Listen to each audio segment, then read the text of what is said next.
নমস্কার। আজ শুভ মহালয়। মা দুর্গা পিতৃকাল পিতৃপক্ষ শেষ হচ্ছে, কাল থেকে মা দুর্গা মাতৃপক্ষ আরম্ভ হবে। কাজে এখানে সবাই নিশ্চয়ই আজকে গিয়ে তর্পণ করেছেন, গঙ্গায় গিয়ে তার পিতৃমাতৃকে জল দিয়েছেন এবং সমস্ত মুনি ঋষিদের দেবতাদের সবাইকে জল দেওয়া হয়েছে আজকে। এবং যারা মৃত, যারা নিজে অন্যভাবে মানে নানা রকম ভাবে মৃত্যু হয়েছে, সেই মৃত্যুতে যারা নাকি প্রেতাত্মা হয়ে বসে আছেন তাদেরও জল দেওয়া দরকার। তাদের জল দিয়ে তারাও উদ্ধার হবে, তারাও জল পান করে তারাও উদ্ধার হবে। উদ্ধার হবে মানে সেই মৃত্যু থেকে আপনার যে মানে অপমৃত্যুতে যে পাপ হয় বা যে কারণে হয়, সেই কারণ থেকে তার উদ্ধার হওয়ার জন্য এই জলটুকু তারা পায়। কাজেই এইভাবে আজ পিতৃপক্ষ শেষ হয়েছে। আমি এখন আপনাদের যে কথা বলবো সেটা হচ্ছে কপিল দেবের মা দেবাহুতি দেবী। তিনি জিজ্ঞাসা করেছিলেন ছেলেকে যে আমরা যে জীব এই পৃথিবীতে আছি, আমরা তো সবাই মানে এমনই সব মায়া বন্ধন হয়ে আবদ্ধ হয়ে এইভাবে আছি, যাতে হয়তো ঠিক মতো ভগবানের নাম কীর্তনও করতে পারি না বা তাদের আরাধনাও করতে পারি না। তবে কলিযুগে আরাধনার জন্য একমাত্র পথ হচ্ছে তার নাম কীর্তন করা, হরি নাম কীর্তন করা, কৃষ্ণ নাম কীর্তন করা। এছাড়া দ্বিতীয় কোনো পথই নেই উদ্ধার হওয়া। কারণ সত্যযুগে, ত্রেতা যুগে, তারপরে এই সময় বিভিন্ন পথ ছিল, বিভিন্ন মানে যজ্ঞ, তারপরে সাধনা। তৎকালে অনেক সময় পেত তারা সাধনা করবার, কাজেই তারা সেই সাধনার দ্বারা তারা মুক্ত হতে পারতেন। কিন্তু কলিযুগে জীবে খুব অল্প আয়ু, এই আয়ুতে তারা তপস্যা করতে পারে না। কারণ একে তো তারা সংসারী জীব, নানা সংসারের কাজে এতই ব্যস্ত থাকে যে তারা সেই ভগবানের নাম করা ভুলেই যায়। কারণ নানা রকম তাদের কর্মে আবদ্ধ হয়ে থাকে। যেমন ধরুন সংসারের নানা কাজ, এটা নেই ওটা নেই সেটা নেই, এই করতে হবে সেই করতে হবে, তারপরে অফিসে যেতে হবে, অফিসের কাজকর্ম করতে হবে। কাজে মানুষের এই চিন্তার থেকে যে ভগবানের যে চিন্তা করবে, ভগবানের প্রতি যে আরাধনা সাধনা করবে, ভগবানের নাম করবে, সেটা তাদের পক্ষে সম্ভব হয়ে ওঠে।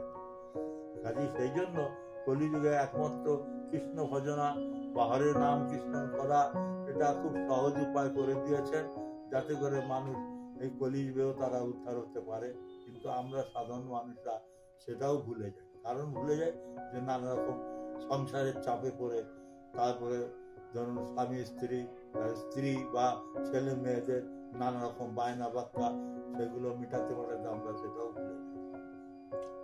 কাজে এক্ষেত্রে যদি আপনি যে করে হোক যে স্মরণে রাখেন যে আমাকে উদ্ধার হতে হবে, আমাকে এই জন্ম থেকে অন্য জন্মে যেতে হবে বা ভগবানের পাদপদ্মে যেতে হবে, তাহলে সেইভাবে চলতে গেলে আপনাকে নানা রকম কিছু শর্ত পালন করতে হবে। যেমন মিথ্যা কথা বলা চলবে না, মানুষকে মানুষের সঙ্গে সৎ ব্যবহার করতে হবে, সৎ চিন্তা করতে হবে, সৎ ভাবনা ভাবতে হবে, সৎ পথে চলতে হবে এবং যথাসাধ্য যেভাবে সাধারণভাবে আয় করে যাতে করে সংসার চলে, নিজের জীবিকা নির্বাহ হয়, তাতেই সন্তুষ্ট থেকে ভগবানকে ডাকতে হবে।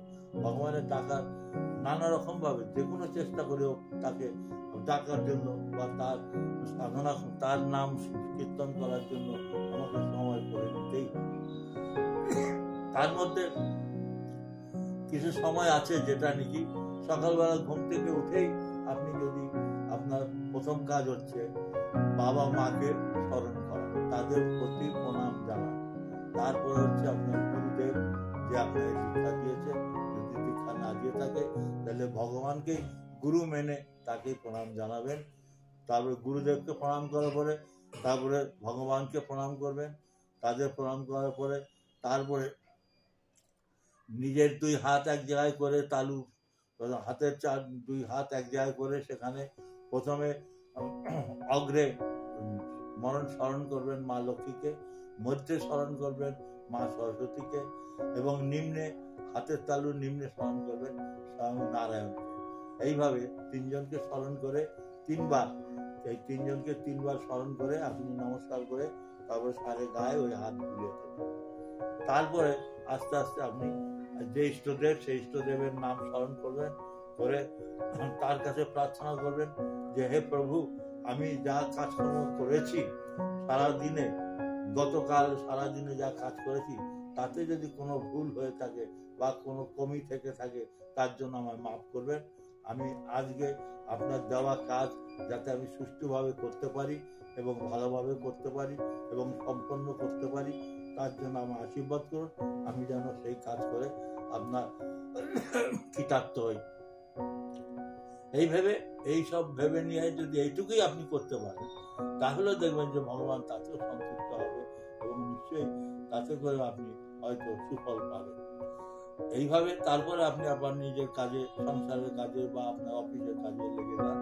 সারাদিন কাজকর্ম করুন, করে এসে বাড়িতে এসে আবার যখন শোবার সময় হবে তখন আবার প্রভুকে ডেকে প্রভুর নাম স্মরণ করে তাকে প্রণাম জানিয়ে বলুন, প্রভু জানি না আজকে সারাদিনে যে কাজ আমি করতে পেরেছি তাতে সেই কাজ সম্পন্ন করতে পেরেছি কিনা তা আমি ঠিক জানি না, তবে যদি কোনো ভুল হয়ে থাকে, যদি কম হয়ে থাকে তার জন্য আমায় মাফ করবেন। এবং এই কথা বলে তাকে স্মরণ করে আপনি শুয়ে পড়ুন, ঘুমিয়ে পড়ুন। সকালবেলা উঠে আবার যথারীতি যেইভাবে বললাম ওইরকম করবেন। এতে করেও আপনার ঠাকুরের নাম হয়ে যাবে, তাতে আপনার কোনো অসুবিধা হবে না। আপনি নিশ্চয়ই তার জন্য সুন্দরভাবে ভগবানের পাঠ করতে যেতে পারবেন। এই হলো কথা।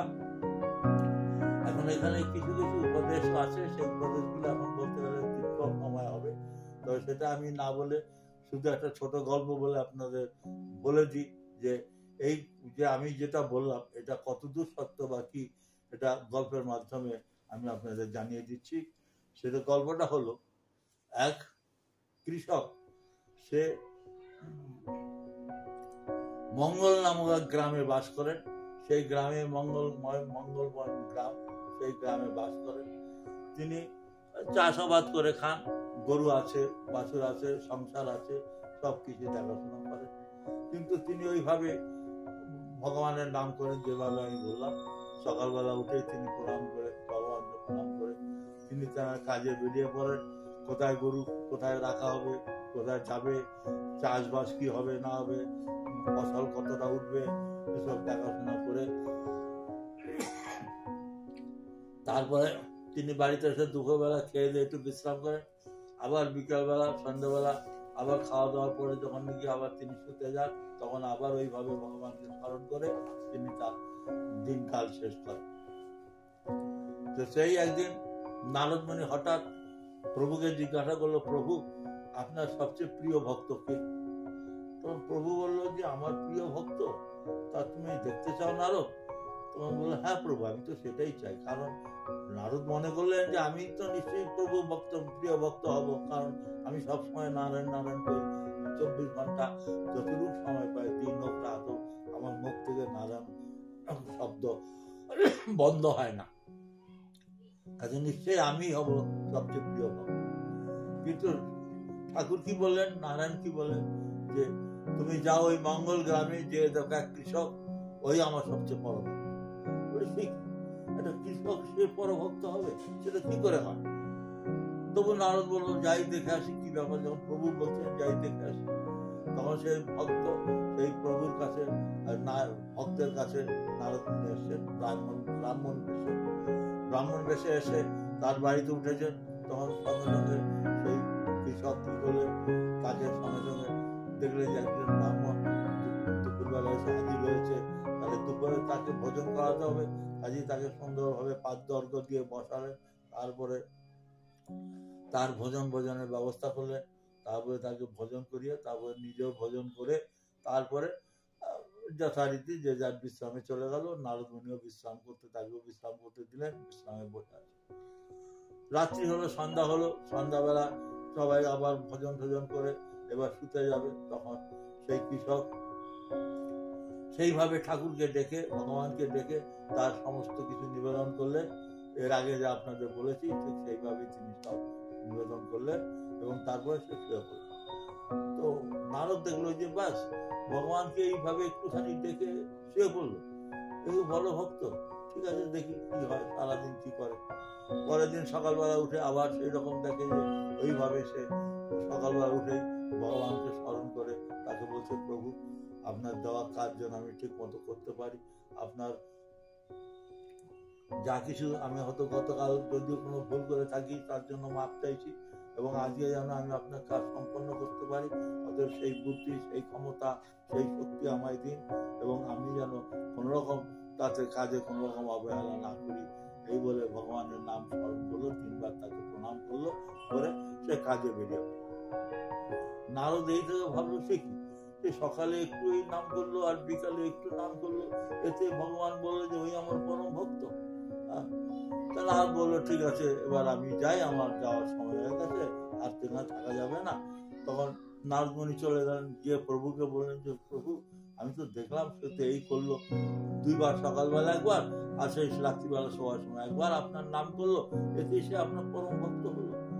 বলে হ্যাঁ না, কারণ কি জানো, তুমি তো বুঝতে পারছো না, তুমি সারাদিন তোমার কি কাজ, তুমি তো সারাদিন কোনো কাজ করো না, ওই নারায়ণ নারায়ণ নারায়ণ করে বেড়াও, ঠিক আছে, তা তুমি তো আমার ভক্ত ঠিক, কিন্তু ও যে ওকে তো এই সংসারে এত কাজ দিয়েছি, ওই গরু পালন করা, ওই চাষবাস করা, ওই শস্য তোলা, ওই সংসারের সমস্ত যাবতীয় কাজ, গৃহের কাজ সবকিছু করা, তারপরেও আমাকে স্মরণ করছে, আমাকে নিবেদন করছে, তার সমস্ত কাজগুলো আমাকেই নিবেদন করছে, অতএব তুমি দেখো তাহলে সে আবার কেন পরম ভক্ত হবে না।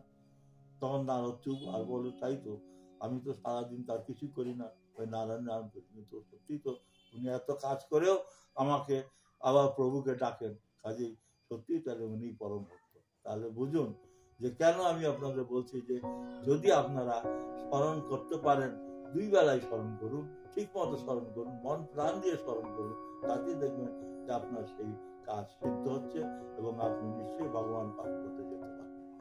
ব্যাস এখানেই শেষ করলাম।